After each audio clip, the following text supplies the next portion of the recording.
Hola chicos, ¿qué tal? Bienvenidos. Este es el video explicativo del tema 9, la iglesia durante el virreinato. Antes de entrar propiamente en el tema, hay que explicar lo que es el virreinato. El virreinato va a ser un lapso, una época en la historia de México que va a abarcar inmediatamente después de la conquista y hasta la independencia. Recordemos que todo el proceso de exploración y conquista europeo hacia América inicia con los viajes de Cristóbal Colón, iniciados en 1492, donde llega, entre otras, a las islas de San Salvador, La Española, Cuba, que va a ser una de las más importantes, y posteriormente las siguientes expediciones de Diego Velázquez hasta que concluyen con la expedición de Hernán Cortés en 1519, y bueno, va a llegar a la Costa Rica de la Veracruz, lo que antes conocíamos como Zempoala. Posteriormente va a llegar con los otomís, los tlaxcaltecas, Cholula, y va a pasar hasta con los mexicas, donde pues después de una intensa lucha entre españoles y mexicas, eh, pues se va a dar lo que es este proceso, donde el 13 de agosto de 1521, el último Huaytlactuani reconocido, que es Cuauhtémoc, va a entregar el dominio o el gobierno de la ciudad de Tenochtitlan a Hernán Cortés, a los españoles, y bueno, a partir de ahí iniciamos con un periodo que se llama la colonia, que es un periodo de tiempo que va a abarcar 300 años aproximadamente, desde 1521 hasta 1821. Y bueno, durante ese estado colonial fuimos un virreinato, o al menos la Nueva España fue un virreinato. ¿Qué es un virreinato? Un virreinato es un estado de gobierno o un tipo de gobierno donde quien gobierna es un representante del rey. En este caso se le va a llamar virrey, ¿sí? El rey se encuentra en España, en este caso, y manda a un emisario, a un heraldo, que va a ser su virrey aquí en la Nueva España, ¿sí? La religión que va a imperar durante todo este tiempo es la religión católica, que es la religión predominante en España en ese momento, que hay que recordar que sucedía en España en aquellos momentos. España, a partir del año 711 aproximadamente, es conquistada por los musulmanes que tienen la religión del Islam. Durante 800 años van a tener dominados a los españoles, y después de una guerra de reconquista que uno de sus principales alicientes o motivos fue la lucha religiosa, pues esto va a crear que los españoles que llegan aquí a América todavía con un sentimiento religioso muy fuerte, muy bélico, se encuentran con una civilización que es pagana, en donde ellos creen o suponen que se adoran a diversos dioses, que son representaciones del diablo, etcétera, etcétera, que tienen prácticas barbáricas, etcétera. Entonces todo esto va a provocar un choque cultural, ideológico, religioso muy fuerte, sobre todo por parte de los españoles, quienes no hacen ni siquiera el intento por comprender una ideología ajena a la de ellos. Caso contrario a los indígenas, quienes sí se acercan, conocen, escuchan, incluso hay unos que deciden bautizarse durante el periodo colonial sin la necesidad de que los obliguen. Sí. Entonces, ¿cómo sucede todo esto? Bien, el rey de España eh, va a propiciar que se sigan dando exploraciones de conquista y colonización con el fin de evangelizar a toda esta tierra, es decir, de traer la palabra de la religión católica y difundirla como la única y verdadera religión del mundo. Directamente desde Roma, el Papa proclama el Patronato Real, que es un documento, es un permiso que se le da a los reyes de España para poder conquistar, colonizar y fundar misiones. En aquel entonces era todavía superior el poder del Papa que el poder de los otros reyes, ¿sí? Se consideraba que el Papa era como el rey de reyes, básicamente, ¿sí? O por lo menos en estados católicos, quienes todos le tenían cierta obediencia, incluso muchas veces superior a la de su rey.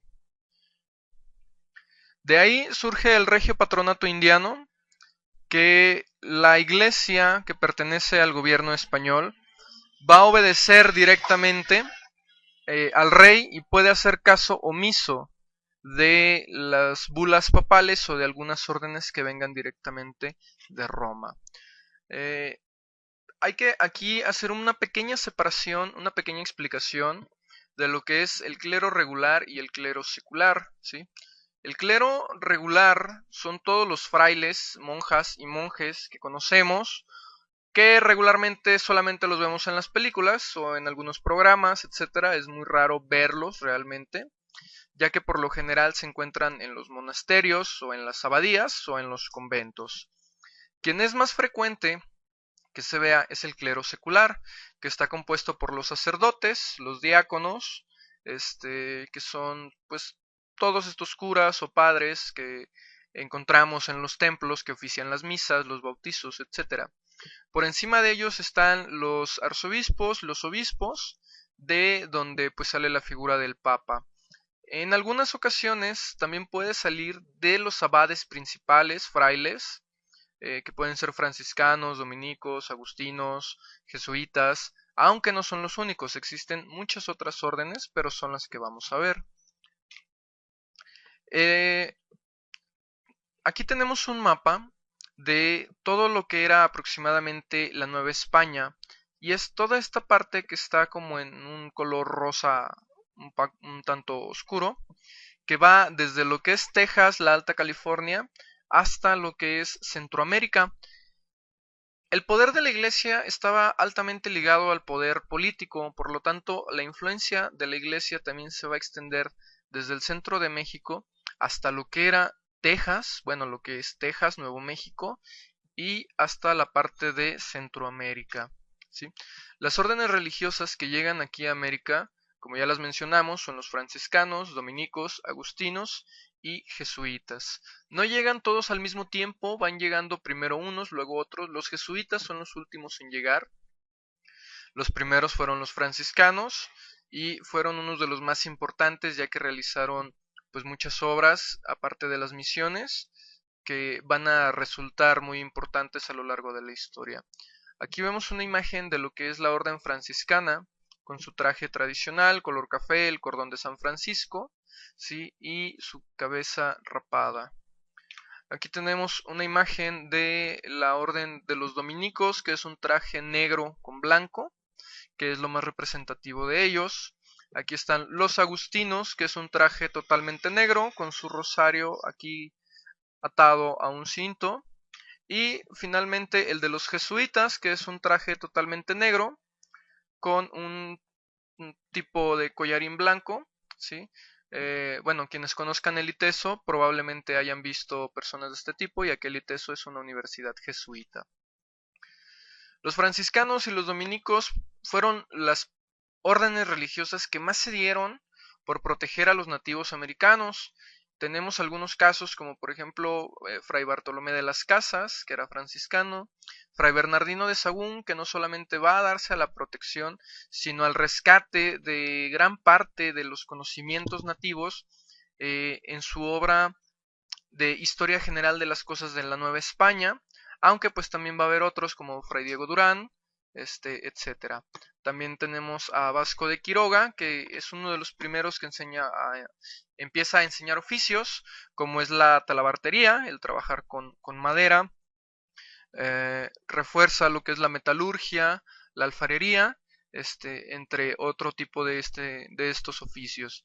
Y finalmente a Fray Juan de Zumárraga, que fue uno de los personajes más importantes en cuestiones de la religión, porque era el encargado básicamente de todo el control religioso de la Nueva España.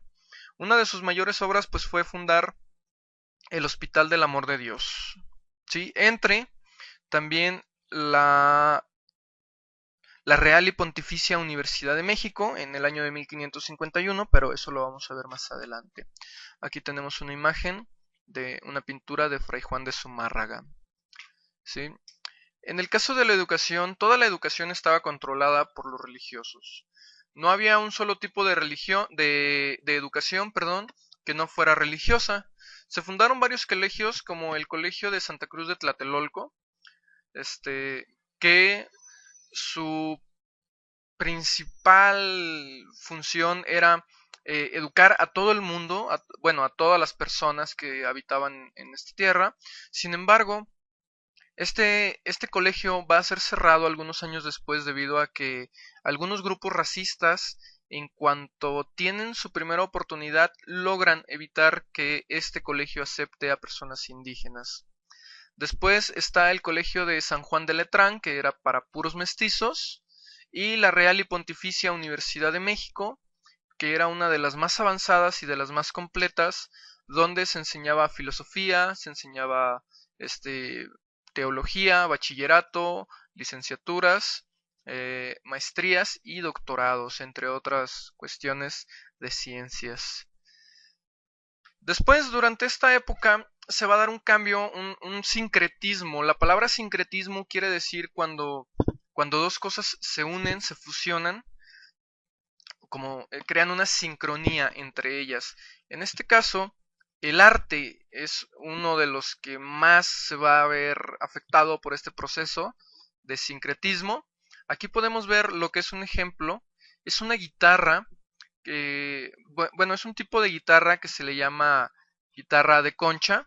Es una concha de armadillo, de lo que está hecha, con un brazo de madera, y esta guitarra regularmente se utiliza en las danzas, bueno, en las danzas autóctonas que actualmente se realizan en honor a la Virgen y a otros santos en su mayoría. ¿Sí? Esta es una de las primeras cuestiones sincréticas que se dan en la música. La música también va a venir a cambiar lo que son las melodías, van a incorporar las cuestiones barrocas y las cuestiones europeas. Además de que, bueno, se van a incorporar también todos los elementos que se tenía aquí en México, como la marimba, como las flautas, los tambores, y bueno, vamos a incorporar nosotros otros como el arpa o como el violín. La pintura era prominentemente religiosa. Todos los temas de pintura eran religiosos, o por lo menos la mayoría, ya que también se daba en otras dos cuestiones sociales. Sociales, sobre todo en el caso de las castas.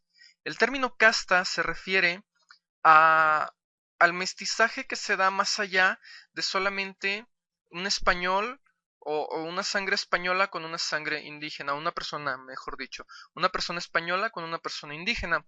Es decir, de esta mezcla salía alguien a quien le llamaban mestizo. Bueno, también cuando se daba, por ejemplo, que una persona indígena tenía hijos con una persona negra de África, pues se les llama mulatos. Y así se va a empezar a dar una serie de clasificaciones de todos estos estratos, donde dependiendo quiénes eran sus padres iban a tener más o menos derecho. Al llegar hasta la escala más baja, ¿sí? Vamos a empezar con los criollos, mestizos, mulatos, después van a estar los zambos, y se va a dar una serie de castas hasta llegar al final con las personas que tenían los menos derechos y eran prácticamente esclavos, y se les llamaba salta para atrás. ¿Sí? Esta es la última casta, y también se les solía pintar, y el otro tema de pinturas era familiares, se retrataban familias o personas individualmente. La escultura fue otra de las cuestiones artísticas que también se llegó a dar muy fuerte aquí en México durante la época colonial, pero también, al igual que la pintura, también todos sus motivos van a ser eminentemente religiosos. Y en el último caso es la arquitectura, donde todo lo que va a sobresalir pues son estas grandes columnas y estos grandes arcos, que si bien son muy hermosos y se ven muy bonitos, su principal función era sostener los grandes acueductos que estaban por encima. Y con eso llegamos al final del tema 9, que es la religión durante el virreinato y todas lo que son las cuestiones de su influencia durante la Nueva España. Espero que haya quedado claro. Cualquier duda la resolvemos en clase. Muchas gracias y nos vemos.